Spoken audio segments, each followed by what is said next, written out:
ከጤና ሚኒስትሯ ጋር ከ50 በላይ ተወካዮች እንድናዘጋጅ ከተስማማን በኋላ በሁለት ሰው ተወከሉ ብለው ስለካዱን ከጠቅላይ ሚኒስትሩ ጋር የነበረው መድረክ ላይ አልተሳተፍንም ሲል የኢትዮጵያ የጤና ባለሙያዎች ንቅናቄ ገልጿል። ሰላም ጤና ይስጥልን ውድ የኢትዮጵያ ሪፖርተር ዩቲዩብ ቻናል ተከታታዮች፣ ወቅታዊና ፈጣን መረጃዎች እንዲደርሷችሁ የኢትዮጵያ ሪፖርተር ዩቲዩብ ቻናልን ላይክ፣ ሰብስክራይብ እና ሼር እንድታደርጉ እያስታወስን ኢሊያስ ክፍሌ ወቅታዊውን የጤና ባለሙያዎችና የጠቅላይ ሚኒስትሩን ውይይት በተመለከተ ዝርዝር ዘገባ የጤና ባለሙያዎች ንቅናቄ አስተባባሪዎችን አነጋግረን ይዘን ቀርበናል። አብራችሁን ቆዩ።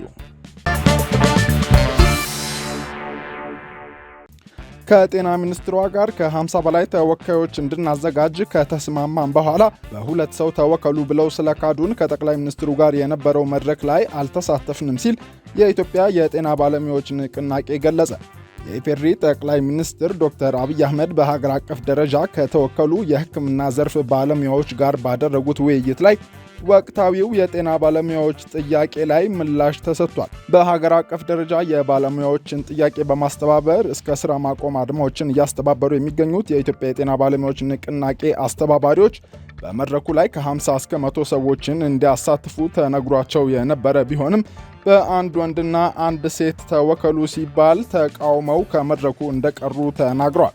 በጠቅላይ ሚኒስትሩ ምላሽ ውስጥ የባለሙያዎችን ጥያቄ የሚያጣጥሉና በተቃራኒው ደግሞ ተስፋ የሚሰጡ ንግግሮችንም ታዝበናል ሲሉም የንቅናቄው ተወካዮች ለሪፖርተር ገልጸዋል። ጠቅላይ ሚኒስትር ዶክተር አብይ ለጤና ባለሙያዎች በሰጡት ምላሽ ኢትዮጵያ ባለችበት ሁኔታ የእኔና የእናንተ ሥራ በመከራ ማሻገር ነው ሲሉ የተደመጡ ሲሆን መንግስታቸው የጤና ባለሙያዎችን ጥያቄ አግባብነት እንደሚቀበል ተናግረዋል። ይሁን እንጂ ጋውን ሐኪም መሳይ ፖለቲከኞች ሲለብሱት ክብር አይኖረውም ያሉት ዶክተር አብይ ቫይረስ ወደ ውስጣችሁ አታስገቡ ሲሉ የጤና ባለሙያዎች ጥያቄ የከሰሩ ባሏቸው ፖለቲከኞች እንዳይጠለፍ አሳስበዋል። እንደዚህ አይነት ማገልገል እፈልጋለሁ የሚል ቅንነት ያለው ሐኪም ምናምን ከደሞዙ በላይ ፕሪፈር የሚያደርገው ሰው ማዳን ሊሆን ይችላል። በትውል ኮምፒት ከ5-10 ዓመት በኋላ አይቀጥልም እኮ ይሄ ነገር። ፕራይቬት ሴክተር ይስፋፋል፣ ሽሚያ ይፈጠራል ማለት ነው። መንግስት ቤት እሰጣለሁ፣ መኪና እንደዚህ ያደርጋለሁ እያለ ይሻማል ከገበያው እንጂ ሰምዌር የሚከፈል ክፍያ እያለ ማንም ሰው አይሰራለትም። እዛ እስክንደርስ ድረስ መከራ የምትከፍሉ ሰዎች አላችሁ፣ ክፈሉ። የእናንተ ስራ ማድረስ ነው። ኢትዮጵያ ባለችበት ሁኔታ የኔናና የእናንተ ስራ በመከራ ማሸጋገር ነው። የሚሰሩ ሰዎች ቅድም እህቴ እንዳለችው ነው። እዛ ያሉ ሎካል በሕክምና ውስጥ ለምሳሌ ዶክተር ሁላችሁን አይመለከትም። አንድ ፔሸንት መጥቶ ቪዚት አድርጎ ይሄን አድርጊ ብሎ ሄዶ ሊሆን ይችላል። ነርሷ ግን ያው በምታውቁት ምክንያት ብዙ ጊዜ መመላለስ ብቻ ሳይሆን የዛን ሰው በሽታ የዛን ሰው ስቃይ ተጋርታ ሊሆን ይችላል። እንደሱ ፕሪስክሪፕሽን አትጽፍም እንጂ ፔን በመጋራት ነርሷ ሚና የላትም ሊባል አይችልም። ግን ዘሆል ሲስተሙና ካልቸሩ እሷን የሚያይ አይደለም። ለመቀየር የሚከፈለውን ዋጋ ለመክፈል ደግሞ በጋራ ዝግጁ ካልሆን ቤት በኩል የደህንነቱ አይነት እኮ በጣም ብዙ ነው። ቤት በኩል ሊቀየር ይችላል ካልወሰን በቀር ብሎ የሚነሳ የሕክምና ሙያተኛ እንዲኖር ይጠበቃል። እና ማህበረሰቡ የእናንተን ሮል ይዘነጋል ብዬ እንደዛ አላስብም እኔ። ነገር ግን ጥያቄዎች የሚቀርበው ነገር ትክክል መሆኑ ብቻውን በቂ ነው ወይ? የሚቀርበው ነገር ትክክል ሆኖ የሚቀርብበት መንገድ ስህተት ከሆነ ድምሩ ትክክል አይመጣም። ጥያቄው ትክክል ቢሆንም የምንጠይቅበት መንገድ ትክክል ካልሆነ ይበላሻል። እኔ ኢትዮጵያ ውስጥ ሐኪሞች ለምን የደሞዝ ጥያቄ አነሱ ብሎ የሚያስብ ሰው አለ ብዬ አልገምትም። ብትጠይቁ ምን ይገርማል። ግን ጥያቄው ለምንድን ነው እንደዚህ እንደ ጦርነት የሆነው የሚለው ጉዳይ ደግሞ አስቡበት እናንተ። የጤና ሴክተር ችግር እንፍታ ብለን ጤናማ መንገድ ካልተከተል የጤና ሴክተር ችግር ፈቺ ሳንሆን ችግር የምናባብስ ነው የምንሆነው። በአንድ በኩል አንዳንድ ስራዎች ተሰርተዋል ኢትዮጵያ ውስጥ ሳይንስ ሙዚየም፣ ኮሪደር። ስለዚህ ይቻላል የኛም ይቀየር የሚለው እሱ የትግላችን ፍሬ የድካማችን ፍሬ ነው። እንኮራበታለን። እንኳንም ኢትዮጵያውያን ይቻላል ማስተው ጀመሩ። ትናንትና አይቻልም አትንኩ እንዳለን እንቀመጥ እንቆሽሽ ነበር። አሁን ደግሞ የለም ተችሏል እኛንም ይንካን እኛም እንቀየር ከሆነ በጣም ትልቅ እድገት ነው። ኔጌቲቭሊ አይታይም። ያ ግን ኦቨርናይት ደግሞ እንደማይመጣ አብሮ ማሰብ ያስፈልጋል። በድምሩ በጤና ሴክተር የነበረው ጥያቄ የእናንተ ነው። የደሞዝ፣ የጥቅማ ጥቅም፣ የቤት መሰል ጥያቄዎች የእናንተ ናቸው። የመፍትሄ መንገዱ ግን የእናንተ አይደለም። ተነጥቋል እንደተባለው ደሞዝ ወስደው የማያውቁ ሰዎች የነዱት ጥያቄ ነው። ሰርቪስ ሰጥተው ማዳን አይደለም፣ ማዳን ከባድ ነገር ነው። ቤዚክ ሰርቪስ ሰጥተው የማያውቁ ሰዎች የነዱት ጥያቄ ነው። ሐኪም ሰርቪስ ሰጪ ሆኖ ሰርቪስ ሰጥቶ የማያውቅ ሰው የሱን ጥያቄ ወስዶ እንዲነዳ ከፈቀደ ተበላሽ፣ ማንም አይሰማውም ማለት ነው። እየለፋን ነው፣ ሰው እያዳን ነው፣ እንቅልፍ አጥተን ነው የምንሰራው፣ ልጆቻችንን ጎድተን ነው የምንሰራው፣ ኑሯችን ይታሰብበት የሚልን ትክክለኛ ጥያቄ እንቅልፍ አጥቶ ማገልገል ምን እንደሆነ የማያውቅ ሰው ከነዳው ተበላሸ ማለት ነው። ተበላሸ እና ጥያቄው በሶስት ከፍዬ ነው ያየሁት እኔ። አንደኛው ጤናማ ሙያተኞች በቅንነት ደክመው ችግር ጓዳቸው ስለገባ ለምን አንታይም ብለው ያነሱት ጥያቄ አንደኛው ነው። ብዙ ምስኪን ሰዎች አሉ በሕክምና ሴክተር ውስጥ በጨዋነት 24 ሰዓት የሚያገለግሉ ኑሮ የከበዳቸው እንታይ ብለው ጥያቄ ያነሱበት አንደኛው ነው። ሁለተኛው የፖለቲካ ኪሳራ የገጠማቸው ሰርቪስ ምን እንደሆነ የማያውቁ፣ ኔሽን ቢልዲንግ ምን እንደሆነ የማያውቁ፣ ሳይንስ ሙዚየም የሚሆን ሃይ ስኩል ሁሉን ነገር ከደሞዝ ጋር ብቻ የሚያያይዙ ከዕለት ጉርስ ያለፈ እሳቤ የሌላቸው ሰዎች የጠለፉት ነው። ሶስተኛው ሐኪም መሳይ ፖለቲከኞች፣ ጋውን ለባሽ ፖለቲከኞች። በነገራችን ላይ ከሕክምና ተቋም የዓመት እረፍት ወስደው ይሄን ጉዳይ ፌስቡክ ስም ቀይረው የቀሰቀሱ ሰዎች በደንብ እናቃቸዋለን። ስለማናቅ አይምሰላችሁ ዝም ያልነው። አልተነቃብንም ምናምን እንደሚሉ አውቃለሁ፣ ግን እናቃቸዋለን። ከየት ከተማ እረፍት ወስደው መጥተው እዚህ ሞቢላይዝ ሲያደርጉ እንደነበረም እናውቃለን። እነሱ ሐኪሞች አይደሉም። በድንገት ጋውን ለብሰው ሊሆን ይችላል። ጋውን ለብሰው ጋውንን የፖለቲካ መሳሪያ አድርገው የቆሙ ሰዎች አሉ። ስለማይታወቁ ግን አይደለም። ጋውን የተከበረ ነው፣ መከበር አለበት አለች እህቴ። እውነቷን ነው። ብዙ ሰው እየዳነበት ስለሆነ ጋውን ክብር አለው። ግን ያ ጋውን ሐኪሞች ሲለብሱ ብቻ ነው ክብሩ። ሐኪም መሳይ ፖለቲከኛ ከለበሰው ክብር የለውም። ሐኪም መሳይ አክቲቪስት ከለበሰው ዶክተር ኤክስ እባላለሁ ብሎ ፖለቲካ ከነዳበት ክብር የለውም። ይህንን ማጥራት ደግሞ የኔና የናንተ ስራ ይመስለኛል። በጅምላ ከሆነ አይሆንም። አሁን የጎንደሩ ልጅ ያነሳው አይነት ማገልገል እፈልጋለሁ የልኩት ለዛ ነው የሚለው አይነት ስሜት ያለው ሐኪም እና ንጹህ ልብ ያላቸው ሐኪሞች ከሌላው ጋር ተደምሮ መታየት የለባቸውም። እናንተ ካቀፋችሁ ግን በምን ለያቸዋለን? ጋውኑ የለበሰ ሁሉ ይከበር ሳይሆን ጋውን ለብሶ የሚያጭበረብር ከውስጣችን ይውጣ። ጋውን ለብሶ የመንግስት መሳሪያ የሚያበላሽ ይውጣ። እኛ ሰርቭ ማድረግ የምንፈልግ ሰዎች ግን እንታይ ከሆነ we are the same page ማለት ነው። በስመ ጋውን ሌቦች አይነኩ ካላችሁ ግን ሌባ በውስጣችሁ እስካለ ድረስ ጥፋተኛ እስካለ ድረስ እናንተ መለየት ሊያስቸግር ይችላል። አንድ ቫይረስ ወደ ሰው ልጅ ገብቶ ጥቃት ለመፈጸም የመጀመሪያ እንቅስቃሴው መግቢያ መንገድ ነው። ዋናው ትግል ተሳክቶለት በሆነ መንገድ ከገባ በኋላ የት መለጠፍ እንዳለበት ያውቃል። እንደምታውቁት ቫይረስ የትም ቦታ አይቀመጥም። ፈልጎ ሴሎች አካባቢ፣ ቫይታሚን የሚገኝበት አካባቢ፣ ምግብ የሚገኝበት አካባቢ ይለጠፋል። ከዛስ የምግብ ኮርሱን ቀይሮ ይሻማል። ከተሻማ በኋላ ያ ጤናማ የነበረው ሰውዬ ዘሆል አካሉ ይንቀጠቀጣል፣ ያተኩሳል፣ አዳዲስ ምልክቶች ይታያሉ። ከውጭ ለመግባት ጥረት ካደረገ በኋላ የት ቦታ እንደሚለጠፍ ያውቃል። እናንተ ላይ የተለጠፉ ስስ ብልታችሁ ደሞዝ እንደሆነ ስለሚያውቁ ደሞዝ ላይ ተለጥፈው ያን ሁሉ ሰርቪስ፣ ያን ሁሉ ማዳን፣ ያን ሁሉ መሰጠት በሚያጠለሽ መንገድ ተጠቀሙበት እንጂ ጥያቄያችሁ እንዴት ስተት ሊሆን ይችላል? ስተት ነው የሚል መንግስት ያለ አይመስለኝም። እና ቫይረስ አታስገቡ ወደ እናንተ። ጥያቄያችሁን ግን ፎርወርድ ማድረግ ምንም ችግር የለውም።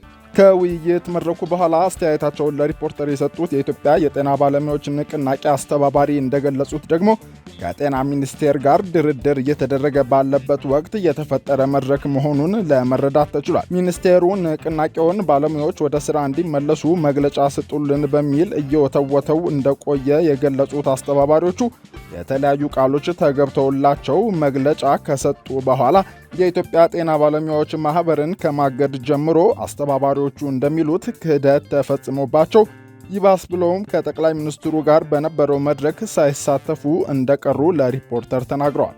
በእርግጥ ውይይቱን በተመለከተ ከዚህ በፊት ቃል የተገባልን አፍርሰው ጤና ጥበቃው 50 ድርድር ነበር። ከድርድሩ ማል አንዱ ነው የነበርኩ።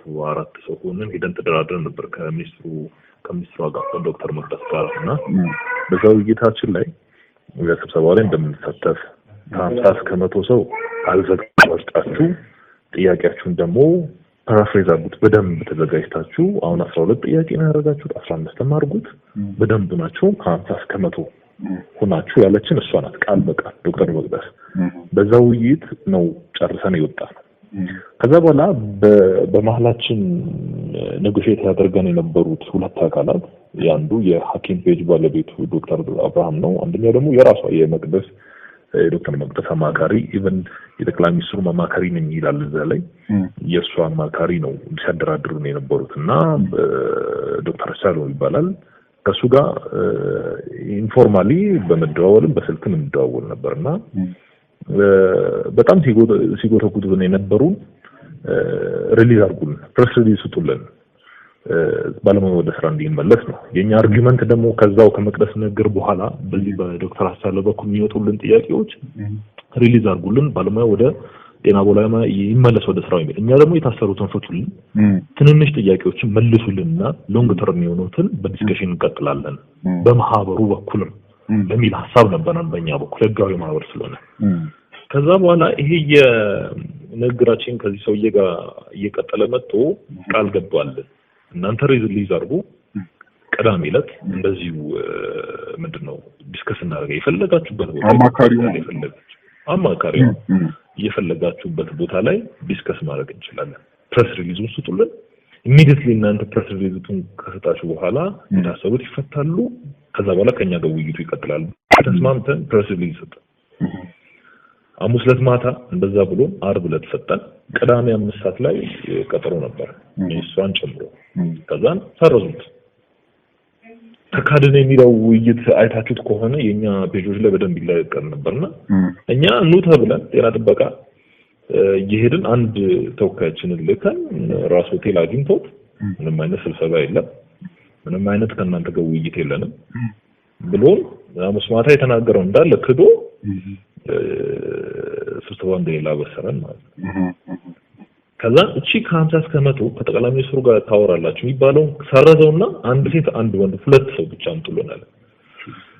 በዛ ምክንያት ከጠቅላይ ሚኒስትሩ ጋር ለሚደረገው ውይይት ማለት ነው። አንድ ወንድ አንድ እሷ መቅደስ ያለችን ከ100 እስከ 50 እስከ 100 ተዘጋጁ። እሱ መጣና ቀዳሚ ዕለት ኖሮ ስብሰባውም የለም አንድ ሴት አንድ ወንድ ሁለት ሰው አለን። አንስማማም አንወያይም ብለን በዛ አውድ ውይይቱን ሳነሳተፍ ቀርተናል። ቁጭ ብሎ ኢቲቪ ላይ እንዳየው ባለሙያ ተመልክተናል። ሁላችንም አብዛኛው የጤና ባለሙያ ስሜት ምንድነው ስትራይኩን እንቀጥል ምዕራፍ 2 እንቀጥል የሚል ነው። ምክንያቱም ሰውየው ሲመለስበት የነበረው አውድ አሁንም ያኔም መቅደስም ሲሉ የነበሩ ፖለቲከኛዎች ተጠምዝዘዋል። እቺ ትላንት ሲያወራት የነበረው የፖለቲካ ሰዎች ጠምዘዋታል የሚሉት እዛው ሚኒስትር ዴታው ሲያነሱት ነበር። እንደ ዶክተር ደረጀ ሚኒስትር ፍሬዎት ምትባለው ሚኒስትር ዴታው ሲያነሱት ነበር። መቅደስ እንኳን አላነሳቸውም። ግን አላት እንደዛ አይነት ስሜት ነበራት። ግን እኛ በሎጂክ አስረድተን ነውና ሶሻል ሚዲያዎቻችን እዩ፣ ቴሌግራሞቻችን እዩ፣ እኛ ያው ፊት ለፊት መተናል። ማንኛውም ፖለቲካ ፓርቲ ጋር ንክኪ የለንም፣ ግለሰብ ጋር አክቲቪስት ጋር ግለሰብ ጋር የለንም። በምን ስፔሲፊካሊ ደግሞ ጀዋር መሐመድን አንስተን እንትን ብለናልና ትላንት ያወራ የነበረው ሞሮፍ ወደ እነሱ ለመለጠፍ የተጠየቁ ጥያቄ ያን ያህል የሚረቡ እንዳልሆኑ አንዳንዶቹም ደግሞ እንመልሳለን በውጭ ቀን ምናምን ልንጥልላችሁ እንችላለን አይነት ነገር የተቆራረጡም ነበሩ። ከዛ ውስጥ ከውይይት ውስጥ ከነበሩ ሰዎችም ስንሰባ 500 የጤና ባለሙያን እየረበሻ ያለው አይነት ነገር እነሱ ቢሄዱም ቢቀሩም ኢትዮጵያ ላይ ምንም የጤና ሲስተም ላይ ምንም አይነት ኢምፓክት አይፈጥርም አይነት ነገር ብሎ ነበር። ግን ኢቲቪ ላይ ማታ ቁጭ ብለን ስናየው ግን ብዙ የተቆራረጡ ነገሮች እንዳሉ አንደርስታንድ አድርገናል። አንዳንድ ደግሞ ፕሮሚሲንግ የሆኑ ደግሞ ነገሮች ተናግረዋል። ነገር ያው ሁሉ እንድናይ ከማድረግ አንዳንድ ተስፋ ሰጪ ነገሮች ተናግረዋል። ግን ያ ነገር አፕሊካብል ነው ወይ የሚለው ደግሞ ጥያቄ ውስጥ ይገባል። እነዚህ አይነት ፕሮሚሲንግ እንትኖች መሬት እንሰጣቸዋለን፣ ቤት እንሰጣቸዋለን፣ ብድርና ብድሮች የሚባሉ ሎንግ ተርም ነበሩ፣ ግን አፕሊካብል ላይ ግን ዜሮ ናቸው። የማህበሩን እገዳ በተመለከተ ማህበሩ ከኛ ጎን ስለቆመ ነው የታገደው። በቃ በግልጽ የተጻፉ ደብዳቤዎች እኔ ጋርም አሉ። ማህበሩን ከማጠናከር አንፃር እንደው እየሰራን ባለንበት ሰዓት ነው እገዳው የመጣው። ከዛ በኋላ ምናልባት ቃል ገብታልኝ ነበረ ለኔ ዶክተር መቅደስ ህጋዊ ናችሁ ነውና ፊት ለፊት ከኔ ጋር ብቻ እንነጋገር 12ቱን ጥያቄ በሎጂክ እንከራከር ብላኝ እኔ ነኝ በቃ ይሄን ማህበር ሌጋል ሆነን እስቲ የሚፈቱልን ከሆነ በዚህ ማህበር ውስጥ ብለን ለመታገል ባሰብንበት ቁጭ ብለን ባወራንበት ሰዓት ነው እንደዚህ አይነት ደብዳቤዎች የተጻፉለት እና ድጋሚ በቃል ለፕሬዝዳንቱ ብሎታል። ለምንድን ነው ይሄን የጤና ባለሙያ ሙቭመንት የምትደግፈው? አንተ ነህ ደብዳቤ የምትጽፈው፣ አርፈህ ተቀመጥ። ኢቭን እኔ ወደ 2000 ማህበራት እመራለሁ ከላይ በመጣ ትዕዛዝ ብሎታል። እንደው ቃል ይሄን ሁሉ ማህበር እኔ ኢሌጋል ከመሆን አንተ ኢሌጋል በየበሰረዝ ይሻለኛል ብሎታል ቃል ማለት ነው። ግን ደግሞ አሁን ቀጣይ እነዚህ እስከ መስከረም 4 ድረስ ብለን ፕሮግራም አውጥተናል። እስከ መስከረም 4 ድረስ አሁንም ማህበራዊ ሚዲያ እንቅስቃሴያችን አድቮኬሲ ይቀጥላል። እስከ መስከረም 4 ድረስ ምንም አይነት መልስ ካልሰጠ አሁን የፕሮሚሲንግ ቃሎች ገብቷል። እነሱ ነገሮች መሬት ላይ ማውርዱ ከሆነ እንደ ቦርድ እንቅስቃሴዎች ይጀምራሉ። የኢትዮጵያ ጤና ባለሙያዎች ንቅናቄ ባለሙያዎች የሚያነሱት ጥያቄ እንደ ሀገር ለጤናው ስርዓት መዳን ቢሆንም መንግስት እንደ ፖለቲካ ጥያቄና እንደ ደሞዝ ጥያቄ ብቻ ከማየት አልፎ ጥያቄዎቹን እንዲመልስ በህጋዊ መንገድ ንቅናቄው ይቀጥላል ሲሉም አስተያየታቸውን ሰጥተዋል። የተወደዳችሁ የኢትዮጵያ ሪፖርተር ዩቲዩብ ቻናል ተከታታዮች ለሰዓቱ ያዘጋጀነው ፈጣንና ወቅታዊ መረጃ ያደመጣችሁትን ይመስል ነበር። ትኩስ መረጃዎች እንዲደርሷችሁ የኢትዮጵያ ሪፖርተር ዩቲዩብ ቻናልን ላይክ፣ ሰብስክራይብ እና ሼር በማድረግ ቤተሰብ እንድትሆኑ እናስታውሳለን። መልካም ጊዜ